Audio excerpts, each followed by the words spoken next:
নমস্কার, স্বাগত জানাচ্ছি। আজ আমরা একাডেমিক ক্যারিয়ারের এমন একটা দিক নিয়ে কথা বলবো যা প্রায়ই আমাদের চোখ এড়িয়ে যায়, কিন্তু যেটা কিনা আপনার প্রমোশনের জন্য সবথেকে জরুরি। হ্যাঁ, আমরা কথা বলছি একাডেমিক প্রোফাইল ম্যানেজমেন্ট আর এপিআই স্কোর নিয়ে। চলুন তাহলে শুরু করা যাক। প্রশ্নটা শুনে একটু অবাক লাগছে, তাই না? যে একটা মাত্র সংখ্যা কিভাবে গোটা কেরিয়ারকে ঠিক করে দিতে পারে। কিন্তু সত্যিটা হলো, অনেক একাডেমিক সিস্টেমে, বিশেষ করে ভারতে, এই একটাই মেট্রিক বা সংখ্যা অন্যচ শক্তি ধরে।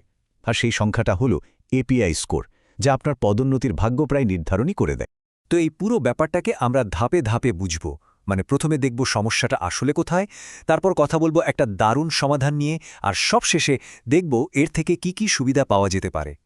তো সবার আগে চলুন জেনে নিই এই এপিআই স্কোর জিনিসটা ঠিক কী, আর কেনই বা এটা এত বেশি গুরুত্বপূর্ণ। এটাকে আপনি আপনার একাডেমিক কেরিয়ারের গেটকিপার বা দ্বার রক্ষকও বলতে পারেন। সহজ ভাষায় বললে এপিআই স্কোর হলো আপনার সমস্ত একাডেমিক কাজ, যেমন টিচিং, রিসার্চ, পাবলিকেশন, এগুলোকে সংখ্যায় মেপে দেখার একটা পদ্ধতি। এর আসল উদ্দেশ্য হল মূল্যায়নটা যেন কারো ব্যক্তিগত মতামতের ওপর ভিত্তি করে না হয়, বরং ডেটা বা তথ্যের ওপর ভিত্তি করে হয়। ক্যারিয়ার অ্যাডভান্সমেন্ট স্কিম CAS এর অধীনে প্রমোশনের জন্য প্রথম এবং সবচেয়ে জরুরি শর্তই হল মিনিমাম এপিআই স্কোরটা থাকা। এটা এমন একটা নিয়ম যা না মানলেই নয়। এই স্কোর না থাকলে আপনার অভিজ্ঞতা বা সিনিয়রিটি কোনোটাই কিন্তু কোনো কাজে আসবে না। দেখুন, এই কথাটা কিন্তু খুব পরিষ্কার। এটা সরাসরি বলছে যে যদি আপনার প্রয়োজনীয় এপিআই স্কোর না থাকে, তাহলে CAS প্রমোশনের জন্য আপনার আবেদনটা স্ক্রিনিং পর্বই পার করতে পারবে না। ভাবুন একবার, এর গুরুত্বটা তাহলে ঠিক কতটা। এখন মনে একটা প্রশ্ন আসতেই পারে যে অনেক যোগ্য, অনেক অভিজ্ঞ ফ্যাকাল্টি মেম্বাররাও কেন এই এপিআই সিস্টেম নিয়ে এত সমস্যায় পড়েন। আসলে কারণটা তাদের একাডেমিক দক্ষতার অভাব নয়, বরং কিছু সাধারণ কিন্তু খুব বড় ভুল। একবার এই করণগুলোর দিকে তাকান, দেখলে মনে হবে আরে এগুলো তো খুব সাধারণ ভুল। যেমন ধরুন, পাবলিকেশনগুলো ঠিকঠাক জায়গায় ইন্ডেক্স না থাকা, বা বিভিন্ন একাডেমিক কাজের সঠিক ডকুমেন্টেশন গুছিয়ে না রাখা। আর প্রায়শই এই ধরনের প্রশাসনিক ভুলের জন্যই কিন্তু মূল্যবান এপিআই পয়েন্টগুলো হাতছাড়া রয়ে যায়, যা আপনার প্রমোশনের পথে বাধা হয়ে দাঁড়ায়। তাহলে উপায় অবশ্যই আছে। এই সমস্যা থেকে বেরিয়ে আসার জন্য একটা কৌশলগত রাস্তা নিতে হবে। আর সেই সমাধানটাই হল প্রফেশনাল একাডেমিক প্রোফাইল ম্যানেজমেন্ট। চলুন দেখি এটা কিভাবে কাজ করে। ব্যাপারটা অনেকটা এরকম। আগের স্লাইডে আমরা যে সমস্যাগুলো দেখলাম, এই সার্ভিসটা ঠিক সেই জায়গাগুলোতেই কাজ করে।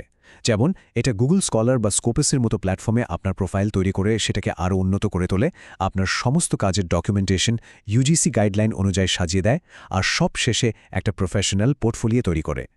আপনার সব একাডেমিক কাজকে একটা গোছানো কাঠামোর মধ্যে নিয়ে আসে, যাতে একটা পয়েন্ট নষ্ট না হয়। এই টেবিলটা দেখুন কি দারুণভাবে পুরো ব্যাকেটটা বুঝিয়ে দেওয়া হয়েছে। একদিকে সমস্যা, আর ঠিক তার পাশেই তার সমাধান। যেমন ধরুন, ডকুমেন্টেশনের অভাবের যে সমস্যাটা, সেটা সমাধান করা হচ্ছে একটা এপিআই কেন্দ্রিক ডকুমেন্টেশন স্ট্র্যাটেজির মাধ্যমে। এটা আসলে একটা সম্পূর্ণ প্যাকেজ। আচ্ছা, এত কিছু তো হলো, কিন্তু আসল লাভটা কি? দিনের শেষে এতে একজন স্কলারের কি সুবিধা হবে? কিভাবে এটা তার ক্যারিয়ারকে এগিয়ে নিয়ে যেতে আর নতুন সুযোগের দরজা খুলে দিতে পারে? এখানে পাশাপাশি দুটো রাস্তা দেখানো হয়েছে।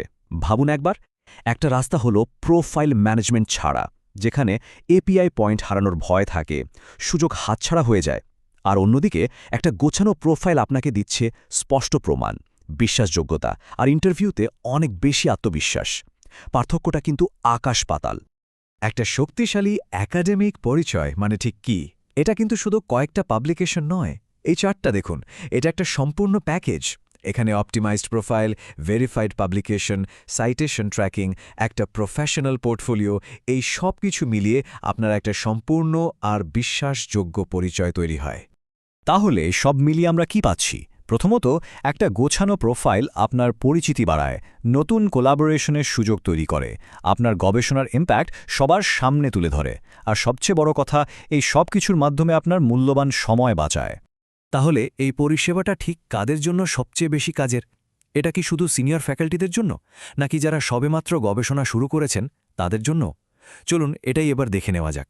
দেখুন, এই পরিষেবাটা আসলে একাডেমিক ক্যারিয়ারের প্রত্যেকটা স্টেজের মানুষের জন্যই ডিজাইন করা।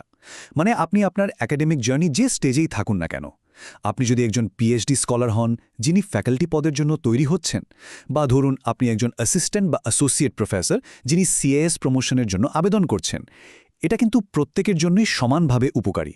আর শেষ করার আগে এই কথাটা একবার ভাবুন, আজকের দিনে আপনার একাডেমিক কাজটা কতটা ভালো সেটার পাশাপাশি আপনি সেই কাজটাকে কতটা সুন্দর করে গুছিয়ে সবার সামনে তুলে ধরছেন সেটাও কিন্তু ঠিক ততটাই গুরুত্বপূর্ণ।